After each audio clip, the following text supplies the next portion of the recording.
তার সন্তান তো হারায় নাই, তার স্বজন হারিয়েছে। সন্তান হারার কষ্টটা সে বুঝে না। সন্তান হারানোর কষ্টটা সে যদি বুঝতো তাহলে এতগুলি সন্তানের গুলি লাগতো না, সে এতদিন এভাবে চুপ থাকতো না।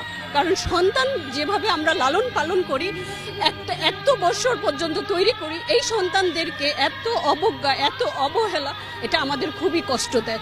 একটা ব্যান থেকে একটা বাচ্চাকে এভাবে টেনে হিঁচড়ে ফেলে, আমরা কুকুর বিড়ালকেও এইভাবে ফেলি না। সে একটা সন্তানকে কেন, সন্তানকে আমাদের এতই নিকৃষ্ট বা এতই, আমি এই সন্তানের কষ্ট, এটা আমার সবচেয়ে বেশি ব্যথা দেয়। আমি এটা নিতে পারি না যখন ব্যান থেকে এমন ভাবে টেনে হিঁচড়ে ফেলে দেয়, তার গোপনাঙ্গ দেখা যায়। এটা কত কষ্টের, কত অপমানজনক, এটা খুবই লজ্জার। এটা আমি আমার প্রচন্ড, এটা বুলেট আঘাতের থেকে এটা বেশি আমার গায়ে লাগে। এটা আমি নিতে পারি না, কারণ আমার 3টা সন্তান আছে। আমি এই 3টা সন্তানকে কত কষ্ট করে বড় করেছি সেটা আমি জানি, আর আমার আল্লাহ জানে।